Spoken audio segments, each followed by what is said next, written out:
ГСП онлайн. Городские новости сейчас. Все самое важное за эту неделю. Против коронавируса в Ухте закроют часть развлекательных заведений. За первенца в пенсионном фонде вручили сертификат на мат-капитал. Обезопасить детей пожарные напоминают о противопожарных правилах. Перекладка теплосети на Оплеснина ведут работы по замене трубопровода.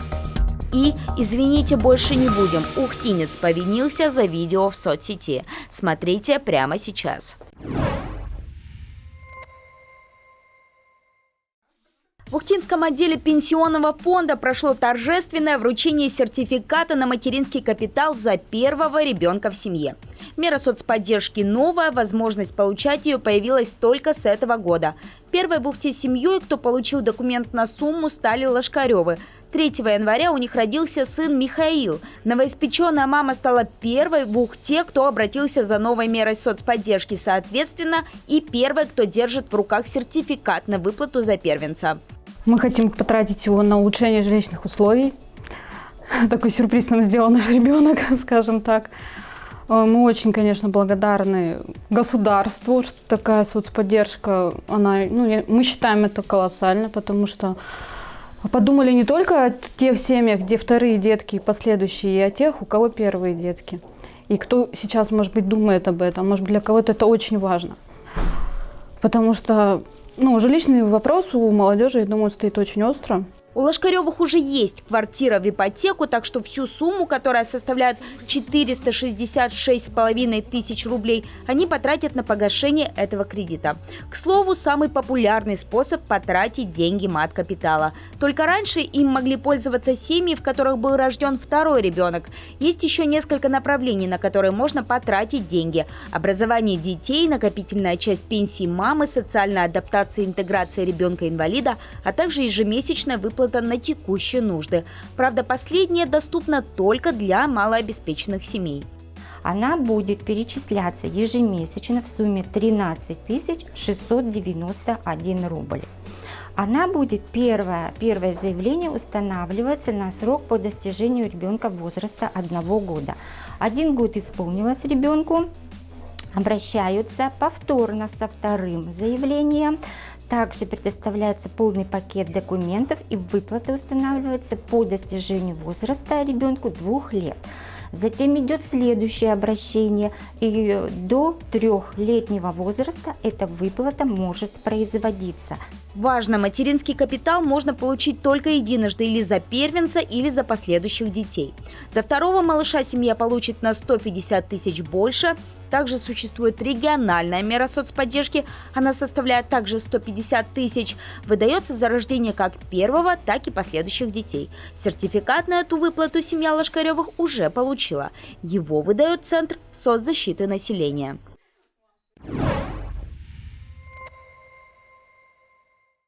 Беспредел, товарищи! Так подписала видео в соцсети компании «Бетис», подрядная организация, строящая новую набережную Газовиков. А все потому, что на небольшом отрывке, выложенном в Инстаграм, было заснято, как авто едет по пешеходному мосту набережной, а после выезжает на тротуар, также пешеходный. Итоги поездки – вырванное крепление покрытия моста и поврежденная тротуарная плитка. Развеселой покатушки выложил пассажир рискового водителя, да еще и в свой открытый профиль. Видео тут же разлетелось по ухтинским группам в соцсетях. Комментирующие в высказываниях в адрес автора видео не стеснялись. Позже стало известно, что прокатившегося с ветерком по пешеходной зоне пригласили на беседу в Бетис с просьбой прилюдно извиниться, что молодой человек и сделал спустя 2 дня. В публикации он написал, что ему стыдно, а также признал вину за то, что не отговорил товарища совершать этот поступок. «Обещаю, впредь такого не повторится. Эта ситуация послужила для меня уроком», – подытожил молодой человек.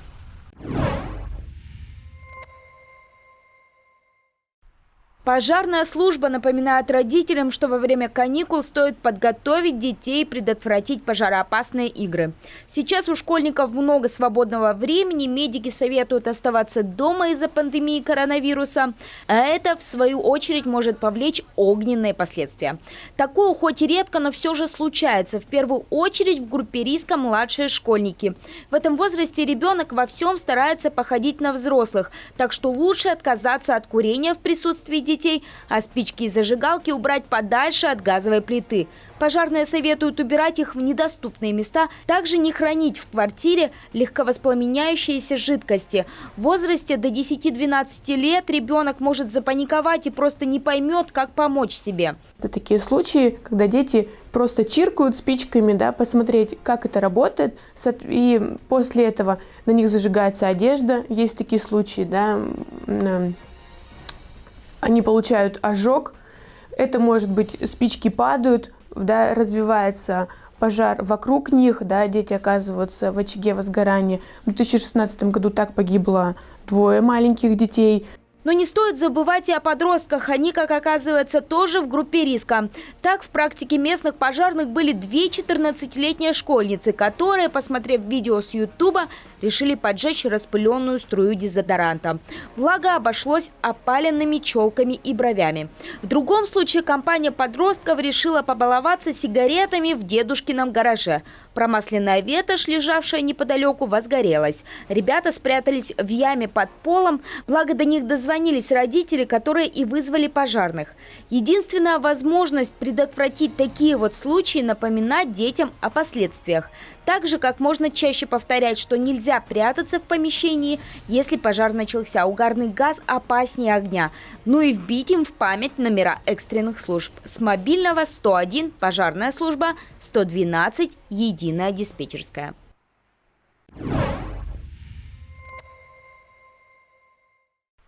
Коми-филиал компании Т+ приступил к очередному этапу по реконструкции магистральной тепловой сети на улице Оплеснина. Согласно официальному пресс-релизу компании, работы стоят 32 миллиона рублей. К следующему отопительному сезону подрядчик заменит 369 метров трубопровода. Новые коммуникации будут оснащены современной изоляцией и системой оперативного контроля, что позволит отслеживать дефекты. На время реконструкции квартиры всех потребителей обеспечены горячей водой и теплом по резервной схеме. Как отмечает компания, замена труб позволит нарастить пропускную способность трубопровода, а также в перспективе обеспечить теплом и горячей водой строящиеся микрорайоны города.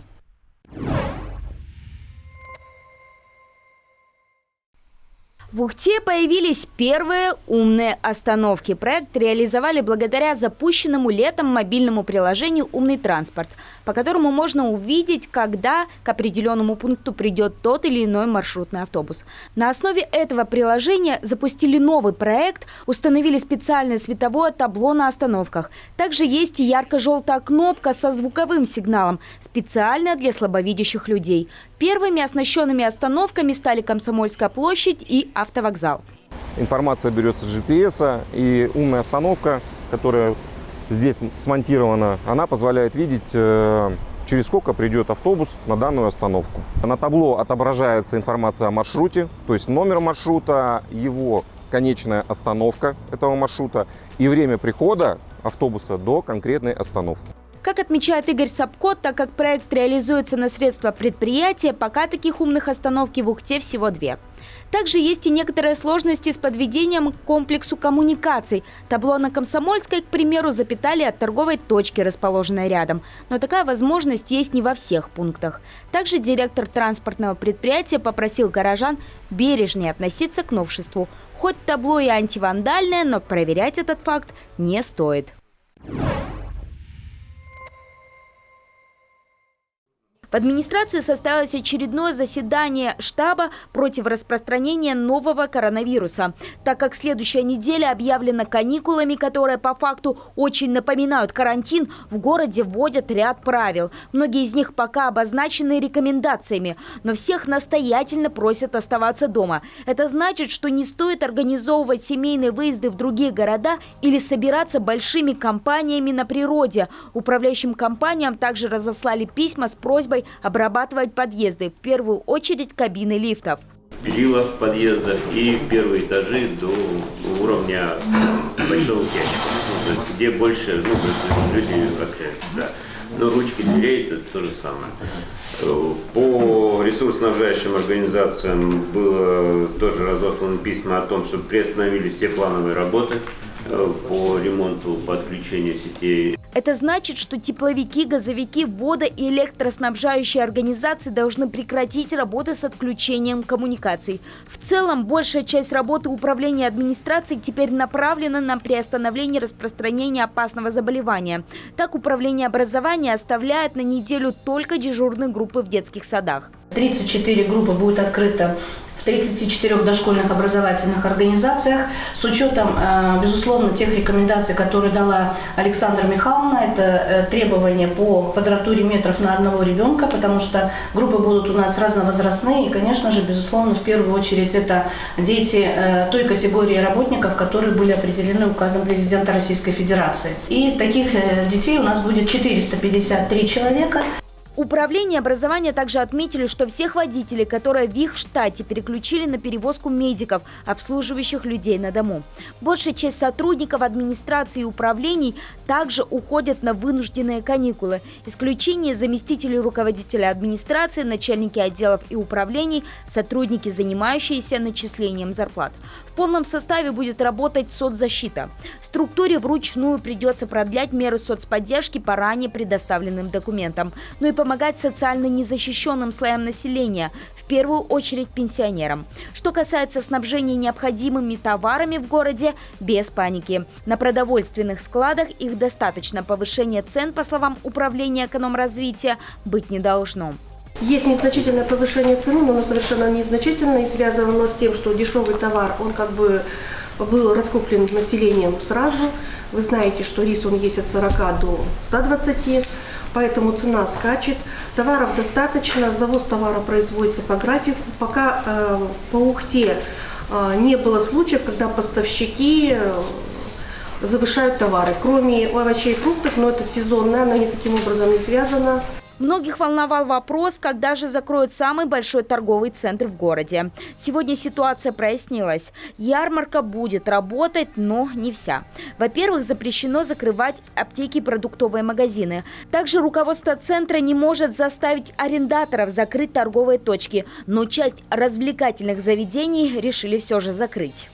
Кинотеатр уже закрыт, батутный парк, развлекательный центр, боулинг, ресторан «Розарио Васаби» и ресторан «Птица». Данные учреждения являются нашими аффилированными, поэтому мы идем навстречу городской администрации и решили к завтрашнего дня по 5 апреля закрыть. Всем остальным рекомендуют также серьезно отнестись к ситуации и, вопреки экономической выгоде, все же закрыть на неделю свои торговые точки. Особенно это касается общепита. Помимо прочего, в эти выходные в городе будет организовано патрулирование. Людей будут настоятельно просить не собираться в местах массового скопления. Проводите время дома. В своей семье не рискуйте ни своим здоровьем, ни чужим. Просят в администрации. На сегодняшний день зарегистрированных случаев коронавируса в Ухте нет.